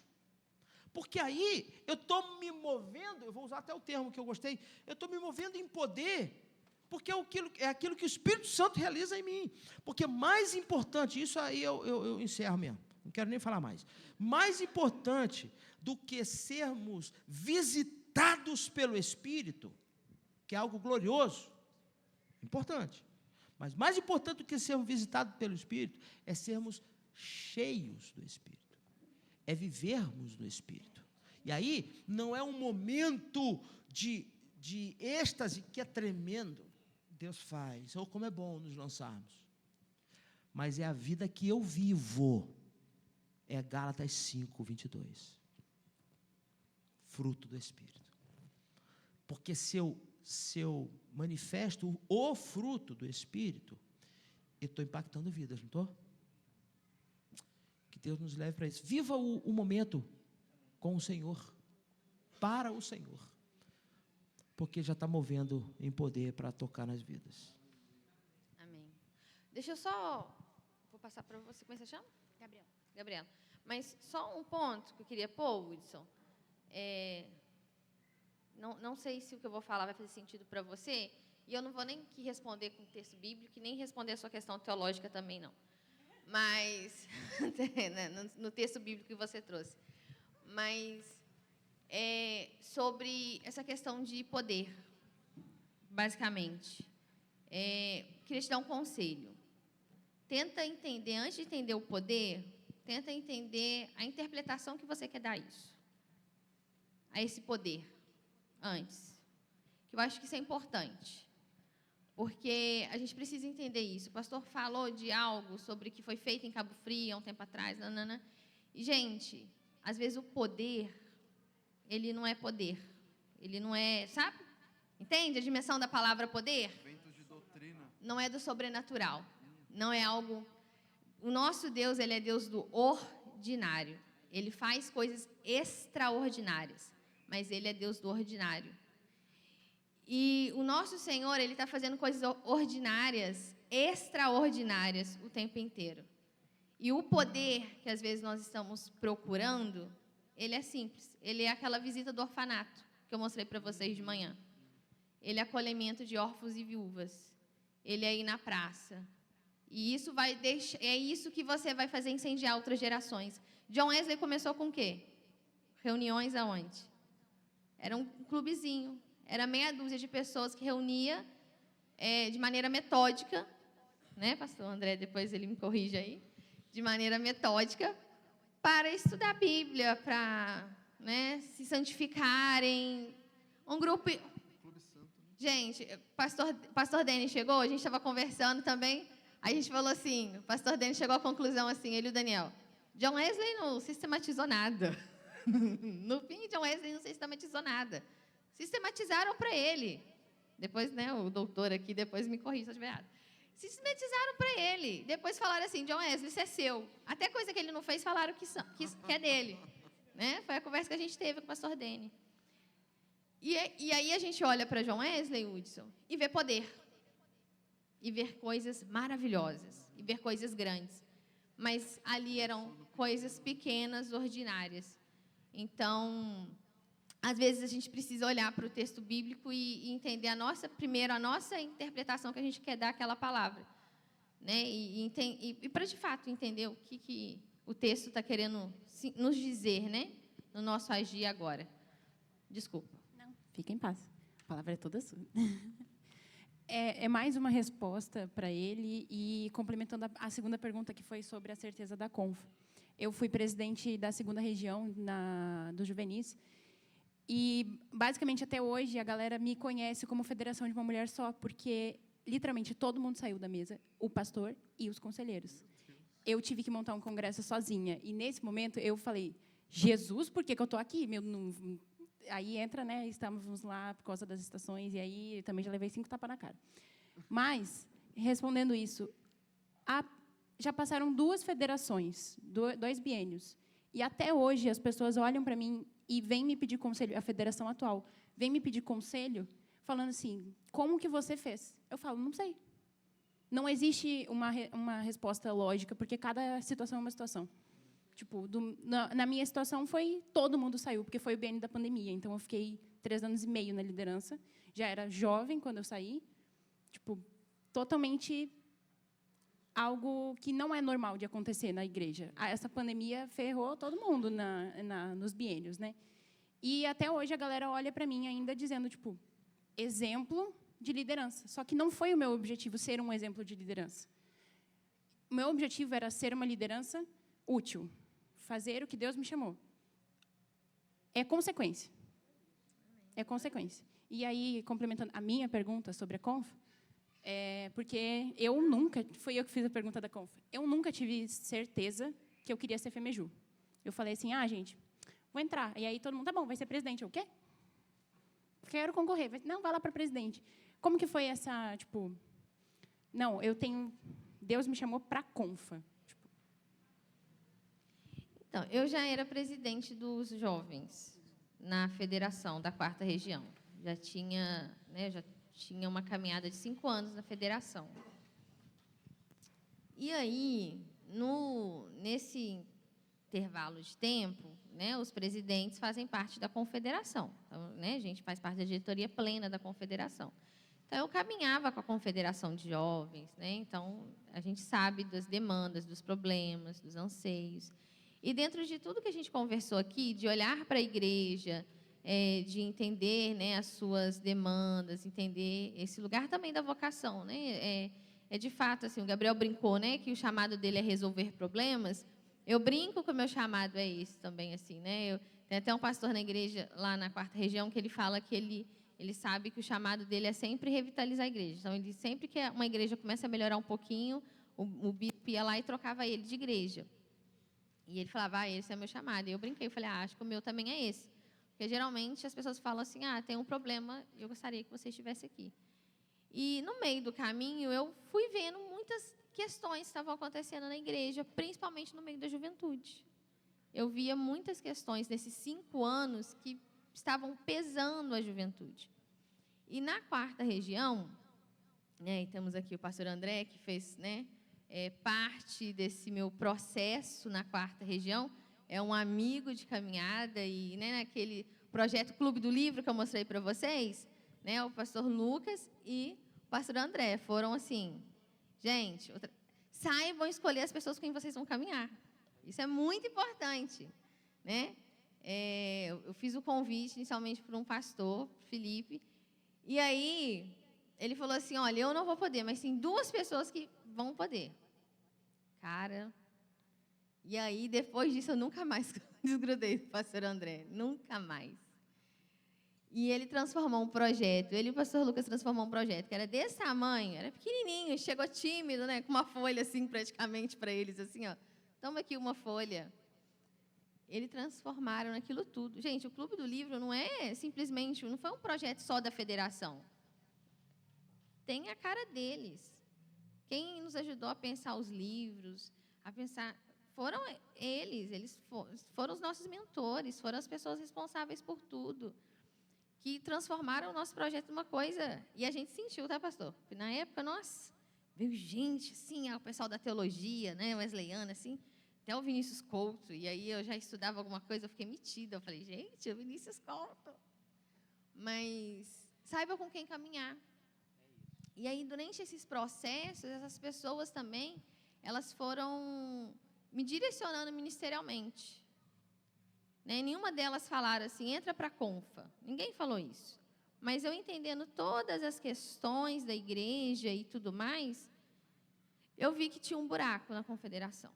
A verdade é essa, eu vi que tinha um buraco naquele momento, realmente a gente tinha um buraco, e a confederação naquele momento passava por uns tempos difíceis, pandemia, você pegou, você sabe como que foi, né? Então, essa mesa que foi difícil, foi tempo de pandemia, então para eles foi difícil, eles chegaram no final do mandato com 2 pessoas só, então foi difícil para essa mesa, né? A gente tem amigos até hoje que foram da confederação, foi difícil para essa mesa, e eu entendi que eu poderia contribuir da maneira que eu contribuí na 4ª região, que também era difícil, também não estava fácil, antes da gente chegar lá, eu falei, por que não contribuir agora na área nacional? E aí eu fui pelo problema mesmo, de fato. A minha resposta foi curta, mas é porque era isso mesmo. Eu vi o tamanho do problema e falei que ia, assim, não teve nada, ai, Deus me disse, Deus fez, Deus... Não, gente, não teve nada disso. Foi o caminho, foi indo, as pessoas do caminho foram me fortalecendo e eu fui entendendo a caminhada. E aí me dispus e a juventude, naquele momento, disse sim.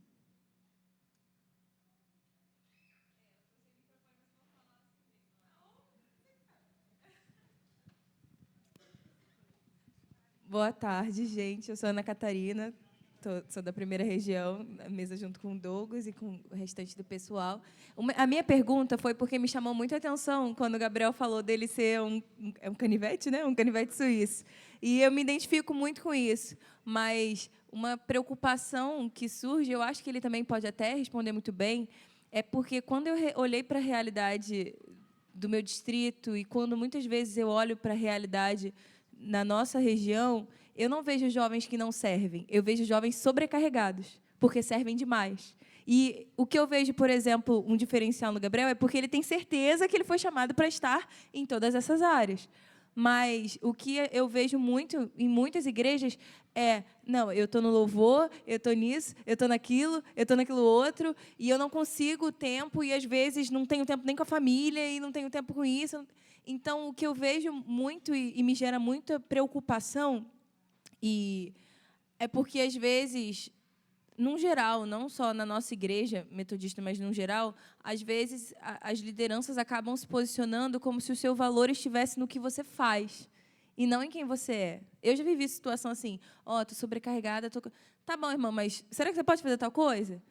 Poxa, eu acabei de falar para você que eu estou sobrecarregada. Mas eu queria saber de vocês uma palavra a respeito disso, porque eu tenho muito a consciência de que, mesmo que você faça algo bem, como o pastor bem falou da questão do talento em relação à unção e tal, mas se não foi algo que o Senhor te chamou a fazer, você não vai ser bênção naquilo, porque Ele não mandou você fazer. Então, a graça dele não vai estar sobre você para fazer isso. Então, eu queria que vocês dessem uma dica, porque a gente fica nesse 880. Ou acaba não servindo, ou faz demais e se sobrecarrega fora do que o Senhor pediu para a gente fazer. Você quer repetir sua pergunta? Não, a primeira pergunta que você fez, ou essa que você quer fazer? Não, mas mesmo? é a isso mesma mesmo, coisa, porque sobre a questão de se sobrecarregar. Sobrecarregar. Isso. Eu pedi para o Gabs para a gente dividir, mas eu vou ser muito objetiva. Algo na sua pergunta que me chamou muito a atenção foi sobre estar fazendo muitas das coisas e acabar negligenciando até o tempo em família. Atualmente, eu sou presidente na 7ª região, eu sirvo na minha igreja no Ministério Infantil, sou conselheira distrital de juvenis. E aí, se a gente for falando eu sou, a gente vira todo mundo canivete suíço, né? É suíço? Mas o principal é porque a nossa geração é muito distraída. Quem veio, pergunta na geração do pastor quantas coisas as pessoas que estavam ali servindo faziam. Muitas coisas. Só que talvez o nosso próprio celular seja um empecilho. A gente perde quantas horas por dia no Instagram? A gente perde quantas horas por dia vendo vídeo, podcast, coisa no YouTube que não agrega em nada. E aí a gente fala que a gente está sobrecarregado com a igreja e que a gente não consegue ter tempo em família, muitas das vezes, porque a igreja nos rouba os nossos finais de semana, quando uma semana tem 7 dias. Então, assim, se a palavra... Eu estou lendo o livro Luz aos Olhos, da Fernanda Witwicki. Dá até medo de pronunciar o sobrenome dela. Mas eu convido a todos, sabe, a fazer essa leitura. Porque Jesus ele teve uma agenda muito lotada no ministério dele.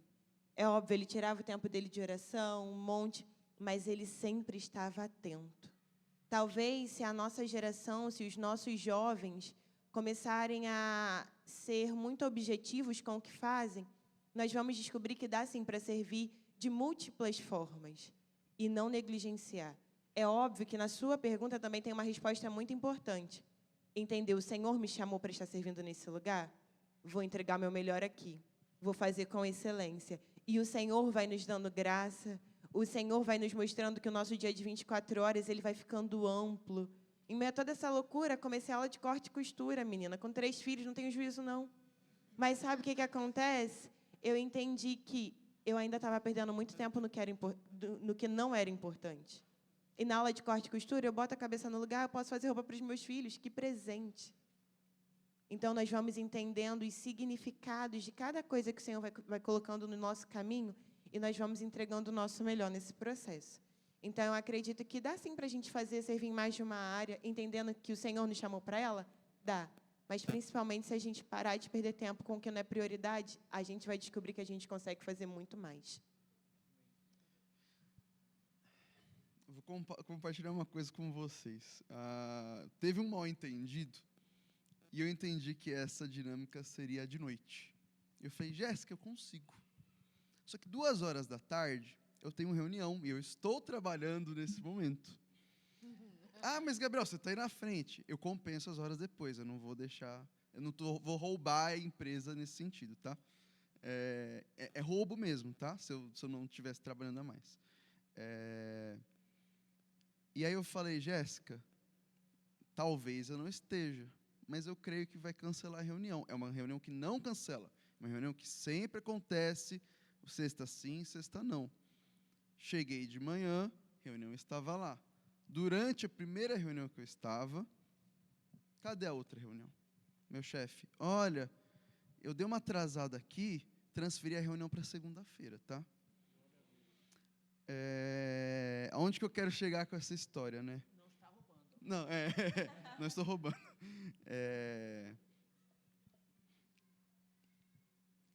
Se você está trabalhando para essa coisa, então é a sua força.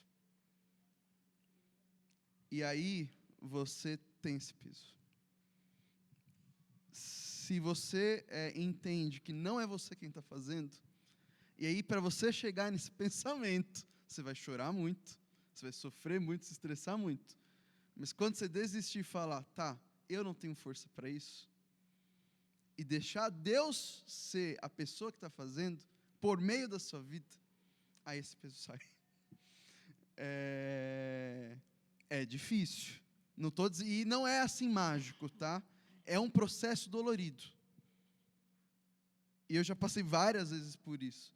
Eu brinco que só falta o grupo societário de mulheres para eu completar a carteirinha de bingo. Mas... Exatamente. Mas, assim, eu sinto que entra um pouco essa questão. Se está sendo pesado, sinceramente, eu não sei se é de Deus.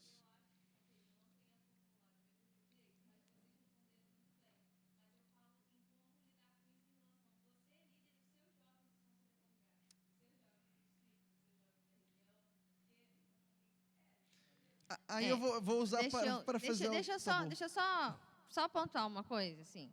Posso, Érica? A Érica, amanhã, ela vai tocar bem nesses assuntos. Entende? Então, esses assuntos de sobrecarga, da necessidade de cuidado, vou adiantar aqui, de cuidado, da importância de cuidado, do cuidado mental mesmo, emocional. Aí a gente vai ter 2 momentos amanhã para falar sobre isso. Então, assim, igual, né, a pessoa que perguntou sobre surtar, a Érica vai falar sobre isso. Não como surtar, mas talvez como não surtar, entendeu? A Érica, ela vai tentar te ajudar a entender um pouco esses processos dentro da liderança. Então, a gente vai ter amanhã 2 momentos. Um primeiro momento vai ser aqui dentro da igreja, de manhã, né, Érica? Na parte da manhã. E aí, à tarde, a gente vai ter lá no anfiteatro, no auditório, que tem onde as meninas estão dormindo. A gente vai ter, então, esse segundo momento. Aí, eu acho que essas perguntas vão ser melhor, talvez, respondidas, e a gente vai conseguir conversar melhor sobre isso. Então, para a gente poder conversar melhor amanhã, eu acho que vai ficar bem casadinho amanhã. E aí, eu queria ter um outro momento com vocês aqui, rapidinho também. Entendeu? Então, para a gente ganhar um pouquinho de tempo. E eu acho que a fala da Érica, antes dessas discussões, vai ser muito oportuna, assim.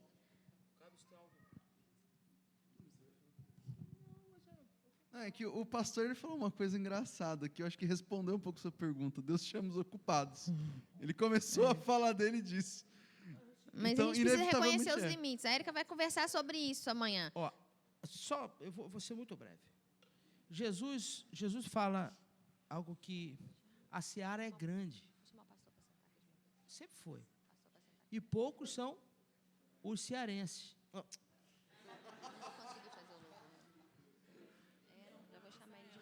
Poucos são os ceifeiros. Olha só, essa demanda por mão de obra é desde sempre na vida da igreja. Agora, o que compete a mim? Essa é a grande questão. O que compete a mim é saber definir prioridades. E eu estou aqui falando, sobretudo para jovens. Saibam definir prioridades. E para definir prioridades, você tem que ter critério no estabelecimento da sua escala de valores. Muitas vezes, a gente perde tempo com aquilo que não é importante. E a nossa energia da vida se esvai naquilo que não é importante. Na escala de valores de Deus, da nossa vida, em primeiro lugar, quem está em primeiro lugar na nossa vida? Quem está em primeiro lugar na sua vida? O Senhor, ponto. E o que vem depois? Isso é fundamental para o estabelecimento do seu critério, da sua escala ali. Depois de Deus, o que vem na sua vida? Quem? Família. Igreja. Depois de Deus, tenho cuidado comigo mesmo. Não no sentido da individualidade, do egoísmo. É naquilo que Jesus mesmo nos ensinou. Amar ao próximo como a ti mesmo. A minha medida do amor ao próximo passa pela mesma medida que eu me amo, que eu sei definir coisas que são saudáveis no sentido amplo da palavra para a minha vida. Porque eu só vou poder amar e respeitar o próximo na medida que eu me amo e me respeito. Sabe por que muitos relacionamentos acabam sendo tóxicos? porque a pessoa não se respeitou. E aí, extrapolou no desrespeito do relacionamento, entende? Então, assim, cuide de si mesmo, tenha um tempo para a saúde pessoal, isso é de Deus, para cuidar do templo do Espírito Santo. Já falei do tempo com Deus. Aí, junto com esse tempo de si mesmo, tem a família. Porque se eu descontrolo e não tenho responsabilidade com a minha família, eu não vou ter saúde emocional. Aí a nossa professora, aí, nossa psicóloga vai falar muito melhor do que isso. Porque família tem muita parte de ser neurotizante. Mas se está de acordo com o propósito de Deus, família é saúde para a alma, gente. E aí tem um compromisso com a família, e aí passa também para o sustento, e a igreja. O problema é quando a gente começa a confundir a escala de valores, e a nossa vida se confunde. Agora, o que é um desafio para o nosso tempo? Algum tempo atrás, a vida tinha momentos bem definidos. Isso eu acho que é importante a gente ouvir. Quando você estava em casa, você era todo da família, ou pelo menos deveria ser, estava ali com a família. Você ia para o seu trabalho, você estava no trabalho resolvendo as coisas do trabalho. Você estava na igreja, você vinha para a igreja, você estava nas coisas da igreja, você estava na escola. Só que hoje, por conta do celular, nós podemos pagar contas meia-noite. Antes nós só pagávamos conta no banco. Hoje a gente paga a conta meia-noite. Hoje a gente resolve coisas do trabalho na igreja e da igreja no trabalho. Então, se a gente não define momentos específicos, emocionalmente também a gente acaba se comprometendo e a gente não tem mais a força vital para resolver as coisas no momento que devem ser resolvidas. Então, a gente precisa definir a nossa agenda e as coisas que a gente precisa resolver nos tempos que são importantes. Senão, a gente morre. Amém. Amém. Amém. Queria convidar vocês a se colocar de pé rapidinho nesse momento. Vamos colocar de pé agora, vamos agitar o nosso corpo um pouquinho. A gente está chegando perto do fim desse momento, mas antes de chegar perto do fim, falei que está chegando perto do fim, falei que chegou no fim não, tá? Estica o corpo aí, eu vi uma irmã levantando o braço mesmo, levanta o braço, vai não sei o quê. Isso aí. Vai lá, Alessandra. Estica o corpo para um lado, para o outro. Vai, Alessandra. Vem essa galera. Eu escuto uma voz em meio à tempestade. Eu vejo que Ele vem em minha direção. Reconheço teu olhar, recebo um convite. Ele me chama.